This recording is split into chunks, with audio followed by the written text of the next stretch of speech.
Well, in Liverpool, a demonstration held outside England's oldest mosque attracted attention after religious leaders embraced protesters, offering them food after they'd been locked inside for several hours. I'm pleased to say we're joined now by Adam Kelwick, who's an imam at the Abdullah Quilliam Mosque, and Dr Abdul Hamid, who is the chairman. Morning to you both. Morning. Thank you for coming in.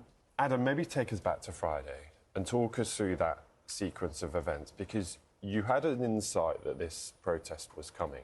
Yeah. What did you do? So first of all, we saw rumours online that there was this protest planned. We didn't know how big the size of the crowd would be to protest against our mosque. There was a lot of concern and worry within the community. And so what I decided to do, speaking with the mosque, is let's approach this the way that our founding father approached it. So the mosque is the oldest in the country. It was established by Abdullah William Quilliam. And actually, over 120 years ago, there were radical rioters who came to the mosque, threw stones at the mosque, broke the windows, and his response the day after, and this is back in the Victorian times, the late 1800s, he decided to open his doors and invite people in and talk about things. So we decided to do the same. Which was potentially a brave decision because, Abdul, you knew about the rumours online. You were getting to be aware that people were building up outside. At that point, what was the feeling inside the mosque? You know, how concerned were you about what potentially could happen? We were prepared for the worst, I think. We were thinking this could turn out very nasty and a repeat of Southport. Doing what we did outside was, I think, a brave thing, because just to, sit outside the mosque with supporters, you had that sense of anxiety that if things went pear-shaped, then you'd have to retreat back into the mosque, batten down the hatches, and play it safe, really.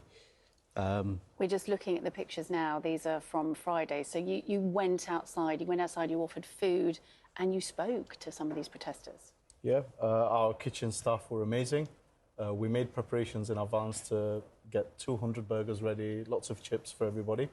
When we deemed that the situation was calm enough and there wasn't any risk of violence, which is very important, things have to be safe and secure before you can have that dialogue. And the police talked to you about that? Yeah, we liaised with the police. Actually, we were told by the police several times before, we don't think it's the right time. Right. So we waited for the right time. Actually, we waited 3 hours. Events started at 7. We waited until after 10. We saw that things were calm, and then we took the bag of food, we walked across the road, we smiled at people. Before you knew it, we were sharing food with them. We were talking with them. More importantly, we were listening to them, because a lot of people had a lot of things that they just wanted to get off of their chests. Yeah. And by the end of it, we were hugging, we were shaking hands, we were exchanging details, and they were saying that they would love to take us up on the offer of coming into the mosque at another time where we can open our doors and start to speak to each other. So it was overwhelmingly positive. And Abdul, what were they asking? What did they want to know? What were they unsure of? I think the fear of the unknown, really. They didn't know what mosques represented, especially the Quilliam Mosque was an iconic building. I think a lot of the people who came to protest against the mosque didn't know exactly what they were doing. They were protesting along with lots of other people, watching TikTok and social media, having read some information, misinformation, whatever you want to call it. But they had questions they wanted to ask. I think one of them asked about, we were angry at the police, so we turned up. And so that, lots of people have issues. And I think if we had gone in opposing them, that would have created more tension and anxiety. And this is where this gesture was an amazing thing to do. So this was on Friday. You will have seen the protests escalate across the UK, across particularly England and Northern Ireland over the last couple of days. What do we learn from your experience going forward? Because there are a lot of people really worried in communities, tensions between communities. What can you share in terms of maybe just giving people a little bit of hope that actually things aren't as bad as they might appear? There are lots of lessons to take. I've just arrived back from Scotland. I was invited to a mosque in Glasgow to speak to actually the Muslim youth there.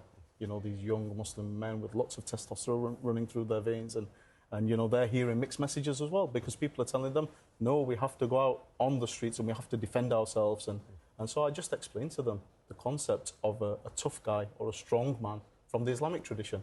And we're taught that the truly strong person is the one who's able to subdue their anger, even when it's justified. And so we talked about things like that. We talked about the Quranic message, which says, and when you're addressed by ignorant people, respond with the greeting of peace. And, you know, so the work is continuing. When I leave here now, I've actually received an invitation from one of the leaders of the protest movement in Liverpool, who reached out to me after this event. He contacted me online. He said, a few people have said I should speak to you. You seem like a reasonable person. Would you like to go for a coffee? And so I'm building bridges now with one of the main people who were involved in the protest on the Saturday, not the ones on Friday, on the Saturday. And so that's what it's about. It's about listening to each other, coming together.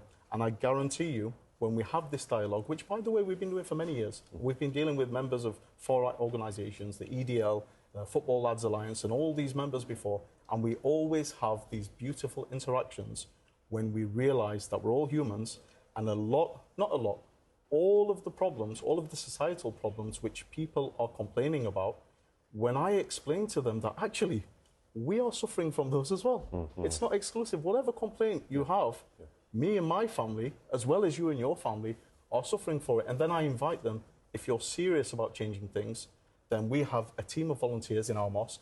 Let's change it together. Bring your people, we'll bring our people, and we'll work together to solve these issues. Adam, Abdul, thank you so much for coming in. Really nice to talk to you this morning. And those images, those photos really are striking, aren't they, given everything that we've seen over recent days. So thank you. Good to talk to you. Thanks. Now then, it is...